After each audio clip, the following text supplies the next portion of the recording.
Hi everyone, hope you're doing well from wherever you're watching this channel, depending on your time zone. Now, since the KMPDU called for a strike, is almost a month. First day was on 14th.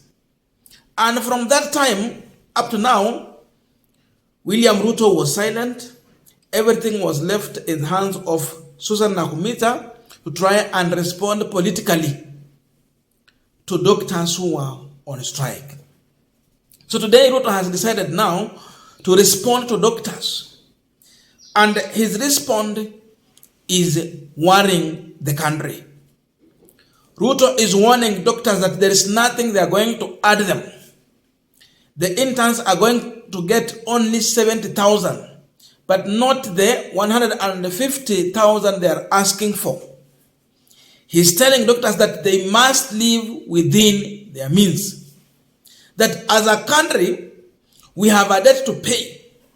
Therefore, we must live within our means to pay the debt and give something to doctors. Because of that, there is nothing doctors will get beyond 70,000. He goes even further to quote Bible verses to justify his statement that a good father will leave inheritance for his child.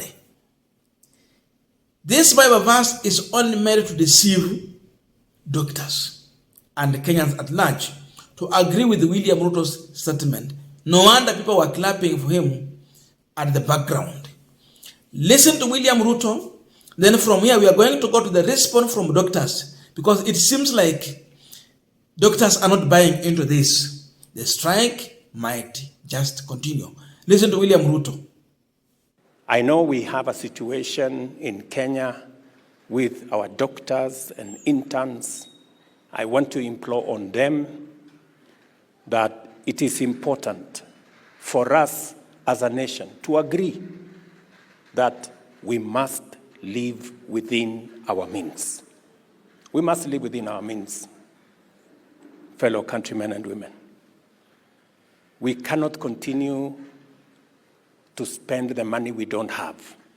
And I am telling our friends, the doctors, that we mind about them, we value the service they give to our nation, but we must live within our means. The resources we have are only sufficient to pay 70,000 shillings for intern doctors. It is not a salary. It is a stipend for only 1 year, and then they will be employed. And we want all our doctors, all our doctor interns to be taken in, and that is why we are going to spend the resources that we have to make sure all the 1,500 plus or minus doctors, all of them are absorbed at once, and we have the resources to make sure that they are absorbed at what we have offered as government, because as a nation, we must live within our means. And we are going to have a bigger conversation as Kenyans, so that when the Bible says that a responsible father leaves an inheritance for their children, we as Kenyans, we should not leave debt to our children. We should leave an inheritance to our children. And so I am very confident that as a country, we are going to make the right decisions. And I promise you that I will always speak the truth to our nation. Because in speaking the truth to our nation, we will be free as a nation from the yoke of debt and expenditure that we cannot afford. Now, I want us to go to the response from the KMPDU SG Atela. But before we go into that, just a quick request for those who are watching and you have not yet subscribed, please consider subscribing. To our returning subscribers, I say thank you so much. And again, to all our viewers, please give this video a thumbs up. Thank you so much, and back to this discussion. Now, definitely, doctors are also responding ruthlessly. They are calling for a strike to continue with a march on Tuesday, that is April 9th, making the 4th week since doctors down tools on March 14. And this is the information they have shared. Kenya medical practitioners, pharmacists, and dentist union. Okay, maandishi madogo. Reason strike day 25 updates.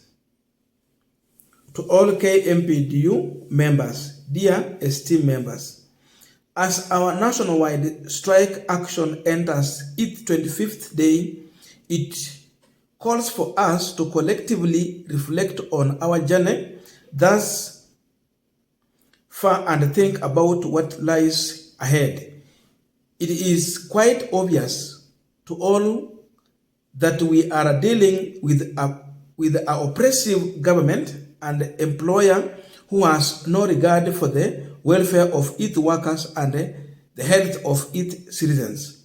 A government which, instead of addressing the perennial ills ailing the health sector, has chosen to instead wage a war of propaganda, intimidation, and threats against doctors who are demanding a dignified work condition. A government represented by dishonest officials who publicly renege their obligation toward the fulfillment of a collective agreement CBA 2017, despite several court directives asking them to do so. Just look at that kind of response to William Ruto's statement, because this is a reaction to what Ruto had talked about. So it tells a lot. A lot has happened this week. The court directed that the all-national approach conciliation process should be concluded within 14 days from 3rd April. However, the union has not been conducted for any meeting. On a brighter side, we held a solidarity meeting with the consultants and professors at Kenyatta National Hospital, KNH, and the University of Nairobi on 4th April, and at Moi Teaching and Referral Hospital, MTHR, and Moi University on 5th April. Our elders and teachers affirmed their commitment, support, and solidarity with the union's demand for decent working conditions for all doctors across the country.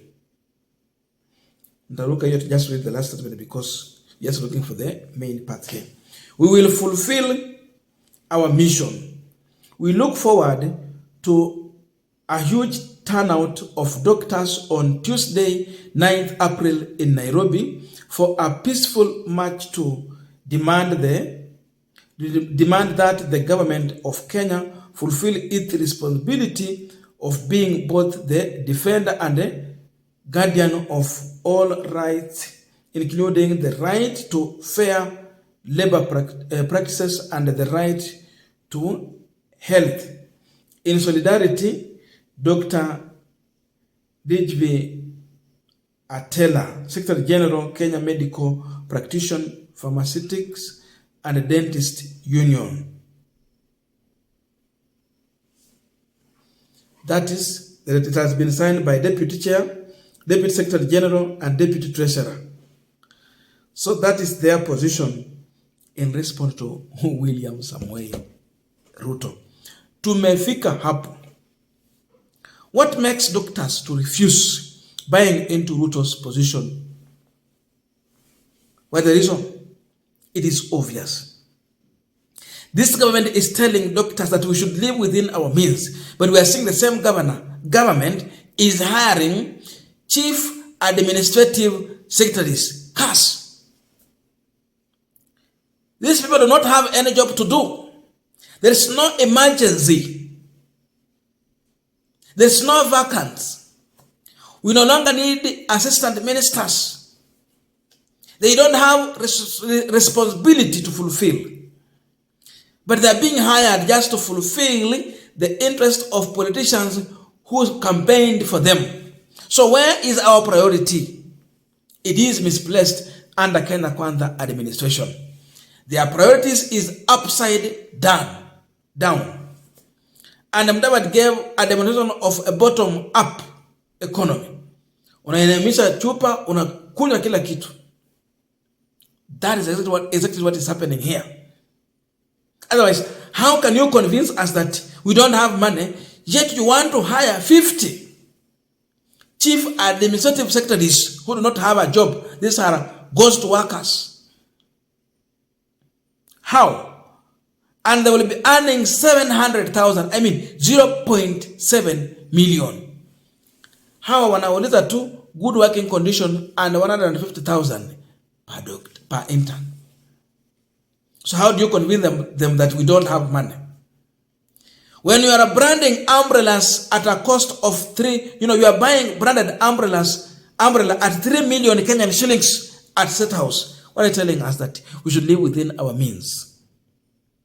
Ruto is lying to us. And this is what is making doctors to get angry and call for protest to continue. We are seeing a president who is globe-trotting, trip everywhere. Pesa zinatoka wapi? This is the same president who used a budget that Uhuru Kenyatta was using for 2 years, so for 1 year, within 6 months, and asked for supplementary budget. We should live within our means. Which means is that the same administration set aside 600 million to do a renovation of the official residence of the deputy president, which was built at a cost of 450 million Kenyan shillings. The cost of putting up a new house was lower compared to the cost that they are going to use to do repair. Mambo ya kupaka rangi tu na kurepair kidogo kidogo. We should live within our means. We have seen the kind of renovation taking place at State House. Massive renovation at very high cost. The amount they are using to renovate State House Nairobi is more than what Tanzania used to put up a new State House. A very nice art. We should live within our means. So doctors are not stupid. These are most clever people in this country. They see, they understand, they can analyze. So they know that you are lying. And that's why you see the kind of response they are giving to William Ruto as far as the strike is concerned. It is going to continue. I don't know your views, but let us be in the comment section to continue this discussion. Thank you so much and see you in our next video.